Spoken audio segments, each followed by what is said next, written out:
မင်္ဂလာပါစပတ်ဆက်စရန်ကွန်ပျူတာသင်တန်းမှာကြိုဆိုပါရစေအခုရှင်းပြသွားမယ့်ဗီဒီယိုဖိုင်ကတော့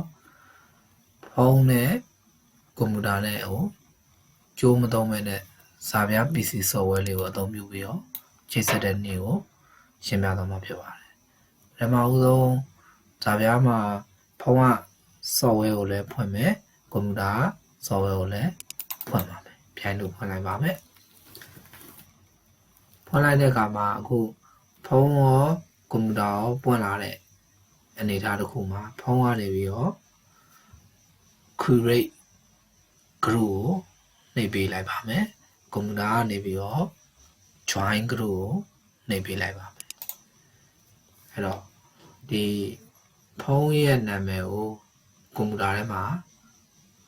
ပေါ်ဖို့အတွက်ကို session လုပ်နေပါပြီရှားနေပါပြီ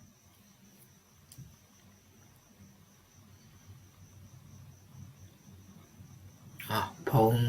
ဒါပြားမှာပေးထားတဲ့နာမည်တစ်ခုပေါ်လာပါပြီအဲ့ဒီနာမည်လေးကို connect လုပ်လိုက်ပါပြီဒါဆိုလို့ရှိရင်ချိတ်ဆက်တဲ့သင်္ကေတ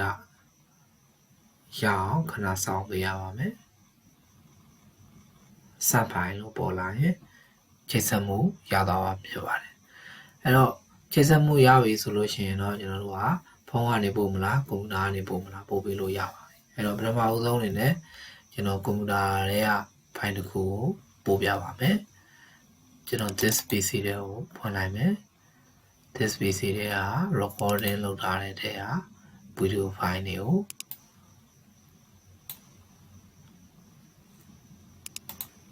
ပို့မှာဖြစ်ပါတယ်အဲ့ဒီ recording လုပ်တဲ့ video file တွေကိုကျွန်တော် select မှတ်လိုက်ပါမယ်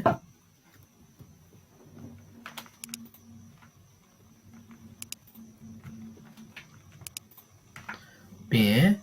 video file တွေအကုန်လုံးကိုဆွဲပြီးတော့မှစဖိုင်ပေါ်ကိုမောင်းနဲ့ transfer လာလိုက်ပါမယ်ဒီစဖိုင်ပေါ်ရောက်ရင်မောက်ကိုလွတ်လို့ရပါပြီလွတ်လိုက်တဲ့အခါမှာတော့ဖုန်းကိုစပြီးတော့မှပို့ပေးနေပါပြီ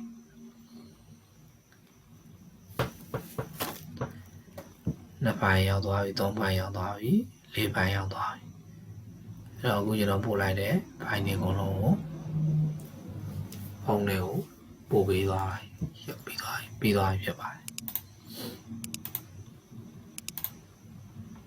ဟုတ်ပြီအဲ့တော့ဖုန်းကနေပြီးတော့မှ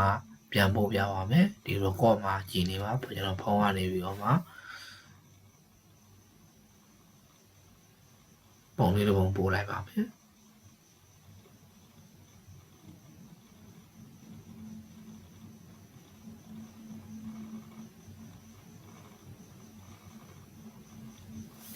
ဟုတ်ပြီဖုန်းကနေပြီးတော့ပုံလေးတစ်ပုံဆန်လောက်လိုက်တာပါဒီပုံလေးကိုပွင့်ကြည့်ခြင်းတဲ့အခါမှာသူရောက်တဲ့သူရှိတဲ့နေရာကိုကျွန်တော်တို့ကသွားကြည့်ခြင်းတဲ့အခါမှာတော့ဒီဖိုဒါလေးကိုသူဘေးကပုံရဲ့ဘေးကဖိုဒါလေးကိုနှိပ်ပြီးတော့သွားကြည့်လို့ရပါတယ်အဲဆိုရင်တော့ဒီစာပြားရှိတဲ့နေရာကိုအော်တိုရောက်ပြီးတော့ဒီပုံလေးပေါ်မှာတပည့်ကလေးနှိပ်ကြည့်လိုက်လို့ရပါတယ်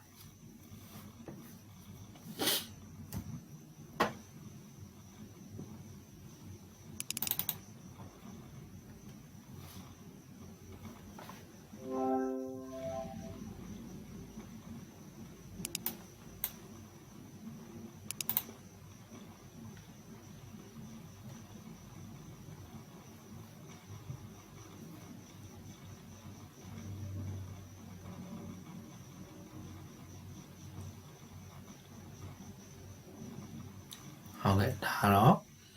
ဖုန်းနဲ့ကွန်ပျူတာနဲ့ချိတ်ဆက်ပြီးတော့စာပြ PC ကိုကြားခံအသုံးပြုပြီးတော့မှပို့တဲ့နည်းလမ်းလေးတစ်ခုဖြစ်ပါတယ်ဒီလောက်ဆိုနားလည်မယ်လို့ထင်ပါတယ်ကျေးဇူးတင်ပါတယ်